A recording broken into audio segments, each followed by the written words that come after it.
So we're going to talk about some of those. And so tell us what you got there on the slate.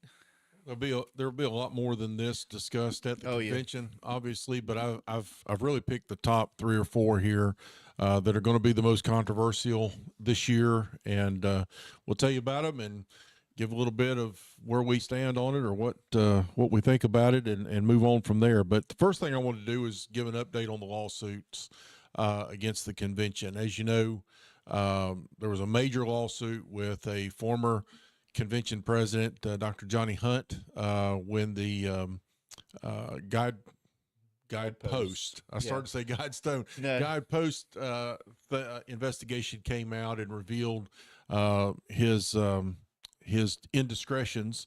I'll put it that way. And he turned around and sued the convention. And Guidepost and a few other people to the tune of $105 million is what he wanted. That has been thrown out of court, all but one case. Bart Barber, who was the president of the convention at the time, did a tweet on Twitter. It was Twitter at the time, not X. And that lawsuit is being allowed to go forward. So that will probably begin right after the convention is over, like 2 days after the convention is over is when that's scheduled to go to trial. But all the other lawsuits against the convention and everything else have been thrown out by the judge. So those have gone by the wayside. The problem with that is, well, that's a good thing, but the bad thing is the amount of money that has been spent by the convention to represent itself, but not only represent itself, but also Guidepost as well, because the convention voted that, hey, we need to, since they were working on our behalf, we needed to cover their legal expenses too. So it basically doubled what was going on. So even though we didn't pay out the 105 million, we did pay out close to 12 million in legal fees in defending ourselves on that. And I don't have all the particulars of what that $12 million was all about, or the hours, or how much per hour, or anything like that. But that is what has been spent so far on that. And that really leads into I think the biggest controversy that's going to be at this year's convention, and that is the budget for the convention for this year. So the executive committee, as you know, or hopefully know, operates on behalf of the convention in between conventions. The Southern Baptist Convention is only active 2 days out of the year. It ceases to exist other than that.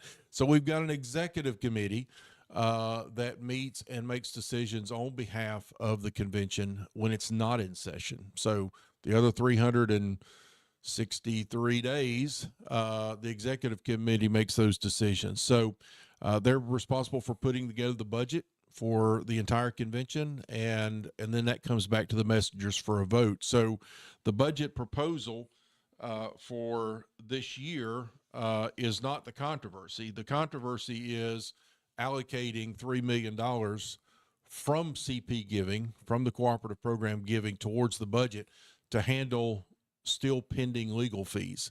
In other words, the convention is tapped out of its reserves, which were substantial until about 3 years ago when all this started. As I reported before to the church, we have put the building, the building that houses the executive committee in Nashville, up for sale. So it's on the market and hoping to sell quickly. The problem with that is the building is older. It really doesn't meet, today's standards as far as a normal office facility or anything like that. So there's going to have to be a lot of renovation done by somebody who buys it. So it's going to have to be the perfect buyer. It's obviously in a great location, but location isn't everything. The building's got to be more modern, and it's going to take a lot to fix that up. So it hasn't sold yet. So the executive committee has already filed for a loan for $3 million and has gotten that. And now they're wanting to allocate $3 million towards this. the issue is it's going to be CP giving, and CP giving has never gone to anything but missions and ministry. Yeah. So now the convention's going to have to get together and make a decision on whether we want to spend CP giving for legal fees. And that, I believe, is going to be highly contested. I don't know how it's going to come down. I'm not that much in the know on that one, but I know there is a lot of opposition out there. A lot of the blogs and things like that are totally against it. But I want to hear both sides before I come down on it, because we did vote a few years ago when all this happened with the sexual abuse things and everything else, that this needed to happen. And if it cost us money and if it bankrupted the convention, then that's what we needed to do. So, I voted in favor of that. So I want to hear both sides at the convention and see what the pros and cons are of that. Because if we voted to do that, then I think we need to follow through with that. And if it takes doing that, then we need to do that. But I got a lot of heartburn about spending CP money, giving it to attorneys, just like I would paying attorneys from a church, designated funds or undesignated funds. I would have major problems with that. But we live in a society, unfortunately, where these things happen, and churches are having to wrestle with that on a daily basis because of things that are happening in their congregations or have happened in their congregations in the past, and these things are coming to light. So, I see both. I really see both sides of the equation because I've been on both sides of the equation, unfortunately. So that's going to be, I think, the most highly contested thing there, and nobody really knows how it's going to shake out, and nobody really knows what's going to happen if it fails and the allocation's not there, because there's not the money to pay the legal fees if that's not the case. So obviously, if the building sells, that money could be used towards that. But my other issue is we've got entities such as North American Mission Board, most of our seminaries, who have huge endowments and nest eggs. Huge. I wondered why I had to pay so much when I went to Southeastern. Yeah, we're talking a lot of money, that, $3 million would be a drop in the bucket. It would be like me giving Stuart a $5 bill. That's what that would be like. So I'm wondering, and I'm hoping the question comes up. If not, I'll ask the question, but why aren't we asking some of our entities to kick into that and help us out with that, so we do not have to dip into CP giving? So there may be legal ramifications for that. I have no idea. I'm not a lawyer or an attorney, so I don't know what that would be. But I think if the trustees who are in charge of those entities got together and said, we're going to do this, and I think they could do that. And I know for a fact that I'm sorry, not EC. The NAM got together when all this happened, and they gave a donation towards the convention, so we didn't have to use CP giving at that time or dip into our reserves. So I know it's been done. So if it's been done once, I think it can be done again. And again, there's a lot of funds that go to that, and if they've got huge, in my mind, I look at it as a church. If you got a group over here that's got a huge amount of money, and we're sitting over here and we've got a bill that needs to be paid, then, you either help us out or we just don't fund you for this year and take money we were going to give to you to pay for that. And then that keeps it from being strictly from the CP giving. But anyway, we'll see how that shakes out at the convention. There'll be speakers on both sides of that issue. And like I said, I really see both sides, but also that heartburn of using CP money to pay legal fees when we've got reserves in other places. I think that needs to be utilized first before we do that. So I'll be a hard sell on voting in favor of that, but I do want to hear both sides. The next one is going to be brought up again, which is the law amendment, which I forecasted would happen. As you know, back in 2023, in New Orleans, the law amendment passed overwhelming. It was over 80% in favor of the law amendment. The law amendment is basically stating that we only recognize or in friendly cooperation with churches who have males as pastors in the office of a pastor with the title of pastor. Whatever previously you put before it. Yeah, elder, pastor, it doesn't matter. Overseer, it needs to be a male. It does not need to be a female. That, as I said, passed in New Orleans over 80%. We went to Indianapolis last year. There was a lot of lobbying going into that convention that this was overkill. It really wasn't needed. We had a credentials committee that handles these kind of things, and they truly know at this point where Southern Baptists are on this issue. So let them handle it. And the vote was 61.45% in favor of it. So it did not reach the 66% threshold. 2/3. You got to have 2/3 in consecutive meetings for an amendment to the Constitution. So a little bit different than what churches have, but it's a strong threshold for a reason. They don't want to change the Constitution unless it's a major deal. So that failed last year from the standpoint that it didn't get the 2/3. Still majority of the convention is in favor of it, but it did not get the 2/3. So now, this year, shortly after the convention, there was a series of emails that was disclosed on social media with a church that had a teaching female pastor and had been submitted to the Credentials Committee. And the Credentials Committee said, we have found that you are in friendly cooperation and we're not going to take any actions.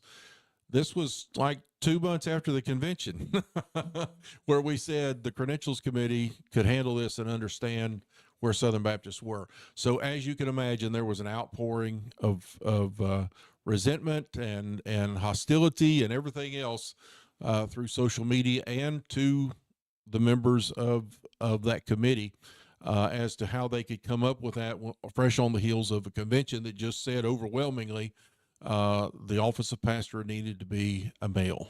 And so that's where we were. And it has only grown since then. Now we've got people who came out that were in voting against it last time, who were lobbying against it last time, who are now lobbying for it.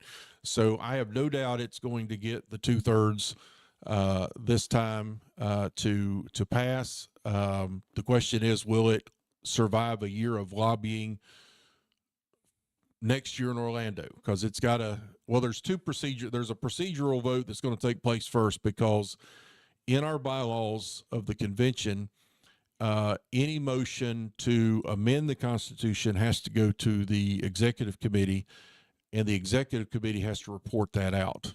Usually that's like tabling a motion and it's going to go there to die. That's usually what that means, unless it's a major issue. So there's going to be a procedural vote to begin with to suspend the rules first. If that's a majority vote, if that passes, which I don't think there'll be any issue with that, it'll pass.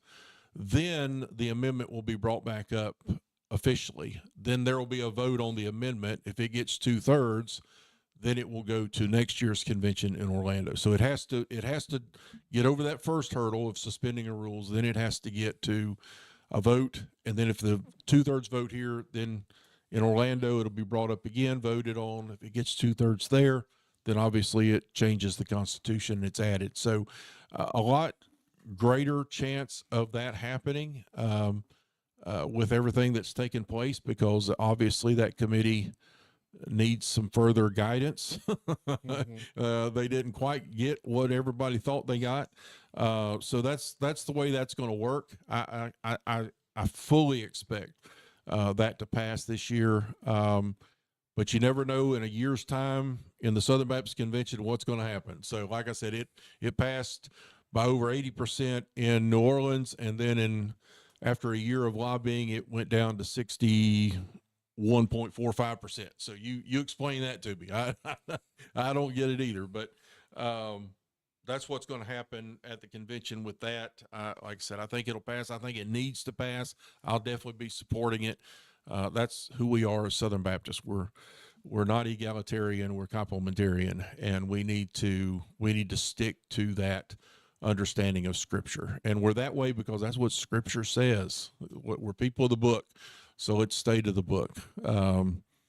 The last thing is I think that's going to be controversial is the Ethics and Religious Liberty Commission, known as the ERLC in Southern Baptist life.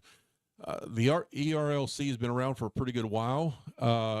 Its initial assignment, role, job description, whatever you want to call it, was to educate churches. All of our entities are supposed to be working for the churches. That's the way Southern Baptists are set up. So they were supposed to be a group that was looking at what the social issues of the day were, whether it be abortion, whether it be infanticide, whether it be all kinds of transgenderism as we have it now, looking at where the culture was going, looking at the issues of the day, and then giving the churches the resources that they needed to inform their people, and who to contact, who to call, what actions they could take to help where we felt like we needed to be as Christians, as Southern Baptists on those issues. And it has done that for several years. But here lately, and I would say lately in the past 10 years, that has sort of gravitated more of a lobbying group. And I think that's where the tension is. When the ERLC releases something, it doesn't matter what you tell the media. The media is going to say the ERLC, which represents all Southern Baptists, has said this. Whether all Southern Baptists agree to that or not, that's the impression, and that's the way it's going to be reported out. So you've got a lot of people that are upset on some of the things that the ERLC has come out discussing, talking about, having an opinion about, with illegal immigration and a few other hot topics, that has put a lot of people in the corner of wanting to disband. It started out with a defund, which I would be in favor of from that standpoint, because they're one of those entities that has a large pot of cash, and they take donations from different groups, which is another issue that is there. They're taking money and they're not disclosing who they're getting money from. Oh, that's a problem. So that is the biggest hurdle right now, and that's what a lot of people are upset, because they've asked for that to be disclosed, and they refuse to disclose it because they don't have to, because they've got a board that's supposed to be overseeing that. If you do not know this, Southern Baptist, since its inception, has lived with a trustee system. A trustee system is like a board. They're elected by the convention, and they're put on a board to oversee that entity on behalf of Southern Baptists. That works if you got a good board. Yes. Yeah. If you've got people who understand that system, who are not just supposed to be a rubber stamp, and have the skill set to handle the things that are coming up, to understand the financial parts of things, the legal parts of things, and everything else. And some of our boards have proven that's not the case in years past, because if they were doing their job, we wouldn't have had some of the issues we've had with seminaries. We wouldn't have had some of the issues we've had with our entities. But boards have become, our trustee system, in fact, has basically become a rubber stamp. Whatever that entity wants to do, hey, we're going to fly you all out here for a meeting, and we're going to feed you good, take care of you for a couple of days. We're going to give you information that only you get, and we want you to support these things. And for years, it's just been a rubber stamp, and we're reaping the benefits from that. And that's what's happened. We've had some mission drift, is what I like to call it. I think we're just as conservative across the board as we've always been, but I think we do see some drifting in different directions that I think we would not have done, 20 years ago. And that is the issue. So with that being said, there's a strong contingent. Last year, the vote to disband was a little over 40%. I was talking with Pastor Stewart before we went on the air. That should be a clue. You need to sit down and have some strong conversations with people who have some legitimate concerns. If you're getting 40% of a group of Southern Baptists that are saying we just need to get rid of it totally, there's some issues there that need to be addressed and looked at. And I don't know if it's a restructuring that needs to happen, if we need to get back to the core assignment and define that assignment a little bit better to where everybody understands, or if it is to defund and let them have their own thing and not be necessarily part of the convention from that standpoint. But whatever it is, we're going to hear both sides at the convention. I'm sure it's going to be a hotly debated thing.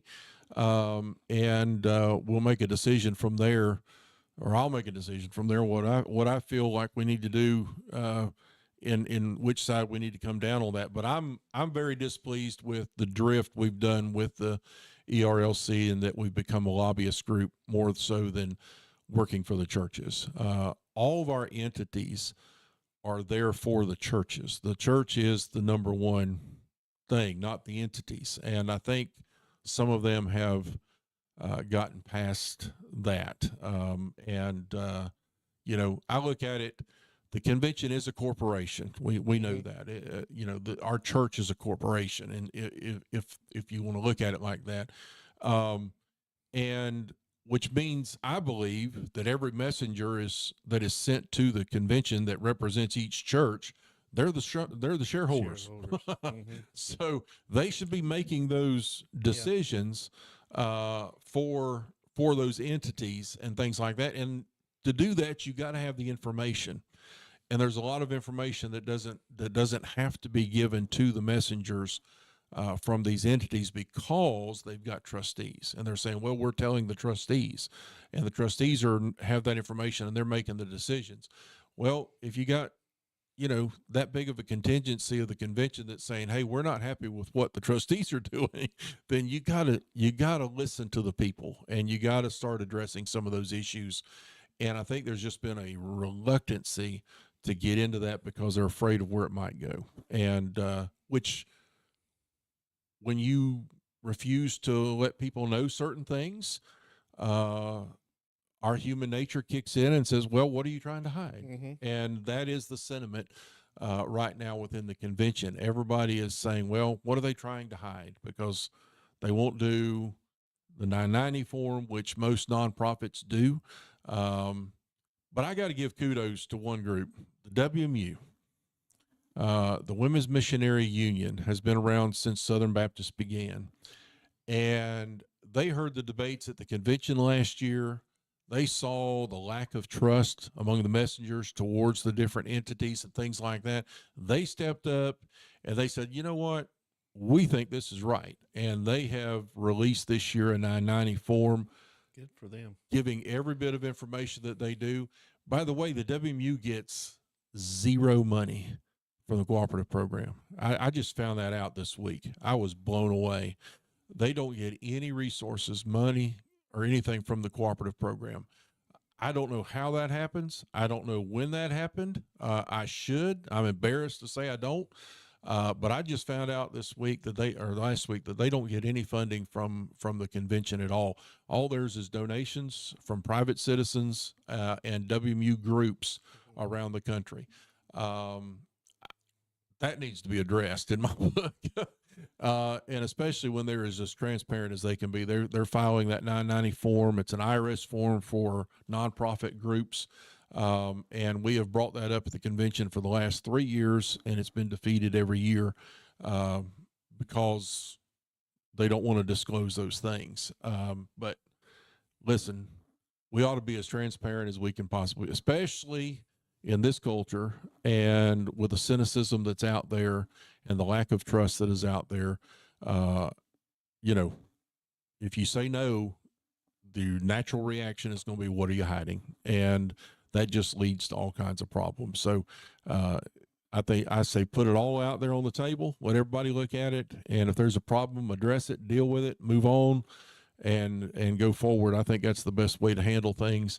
The Barney Fife nip it in the bud is still, I think, the best policy over everything. So you got to have the information out there for the messengers to be able to get.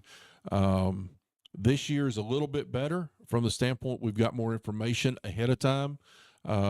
There's been motions in the past 3 years that says, hey, if there's going to be a resolution, or let's put that out there before everybody gets there, and they've got 1 day to read it before, it's put on the floor.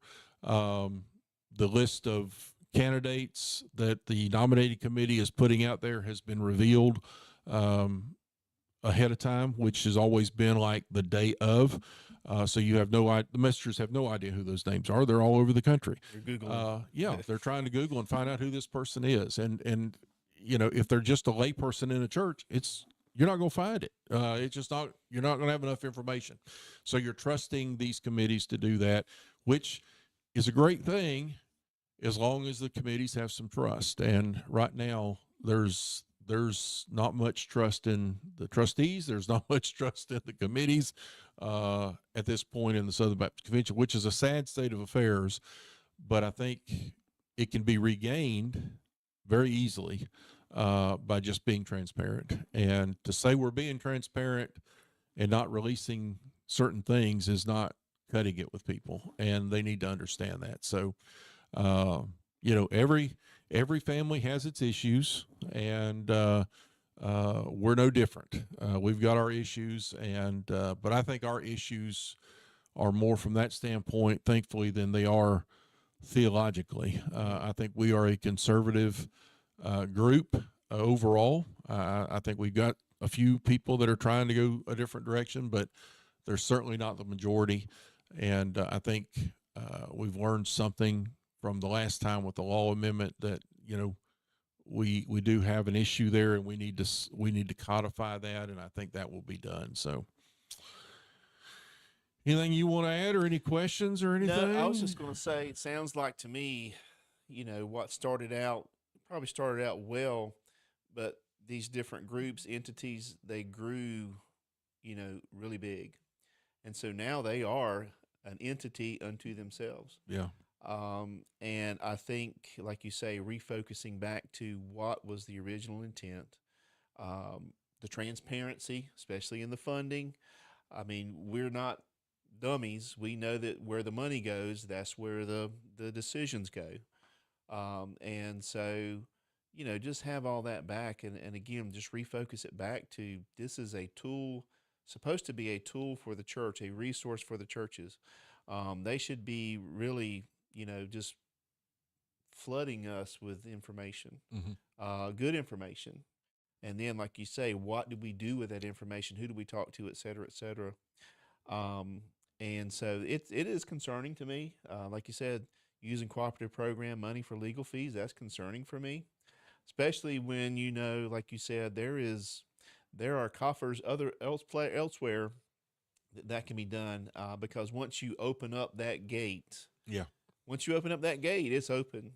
And we all know it's okay. We just need a little more, need a little more. So, I'm just concerned. I think it does need to be probably a look at top-down restructuring of all of it. And like you say, the universities, the seminaries, they've got some money piled up in there. And so with endowments and things like that. And so I think we just need to all have a really honest conversation about why are they here? What is their purpose? And have they drifted, as you said? Have they drifted? Yeah, and you and I get this because we're pastors at a normative sized church. Boots on the ground level. We're right around 200 people, and most of our churches in the convention are smaller than that, so we're sort of normative in that range. But we understand in our budgets within our churches that everybody knows our stuff. Yeah. Oh yeah. Everybody knows what I get down to the penny. They know what you get down to the penny. They vote on that. The whole church sees that financial statement. They know what we have in reserves. They know Yeah. what our assets are, things like that. That's transparency. Yeah. That's letting everybody know exactly what happens. Well, unfortunately, in churches that are larger than ours, that's not always the case. The pastor's salary is not known. It's only known by the personnel committee and the finance committee. And it's supposed to be held in high confidence because they don't want anybody to know what the salaries that are being paid out are. So when you get the budget, you just get salaries, and in one total column, one total number for everything from retirement to insurance to everything.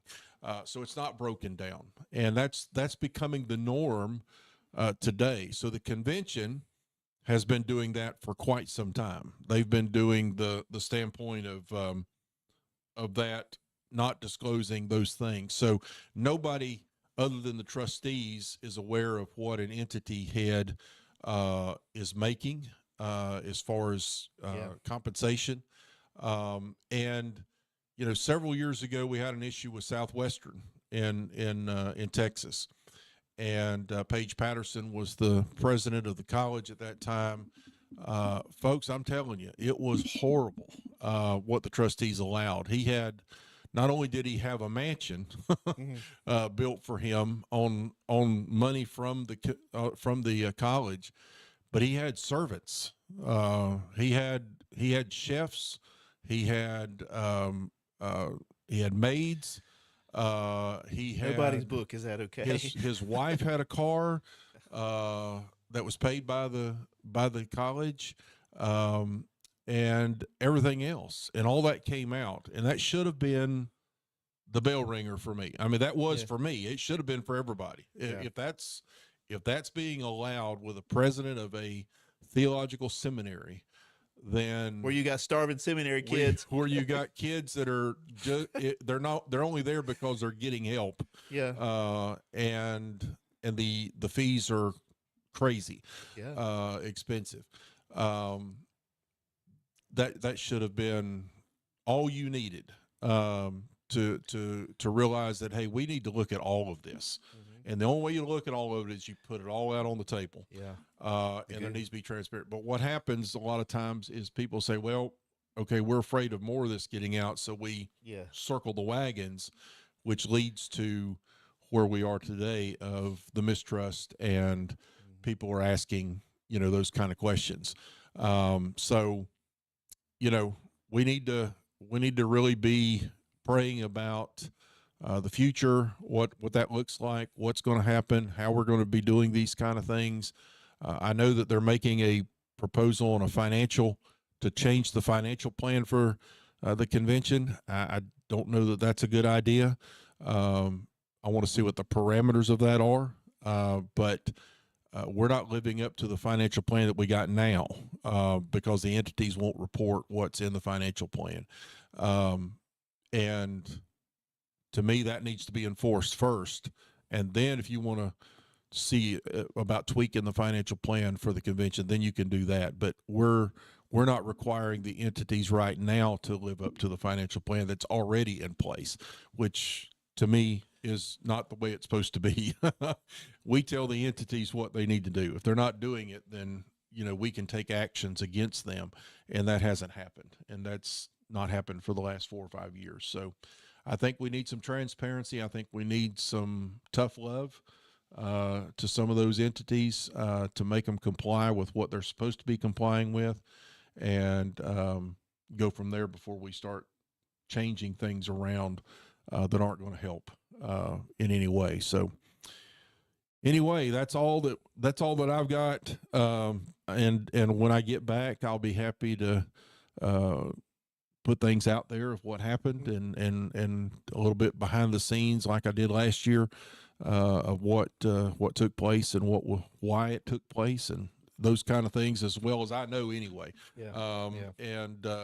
But try to keep everybody up to date with where we are as a convention. We're part of the convention, so we ought to have a voice, and we ought to know what's happening, and our people ought to know what's happening. So that's one reason for going, is to be able to come back and let everybody know what took place and why it took place, and hopefully to have a better support for the convention and things like that. But here we are. Here we are. We're trying to figure it out.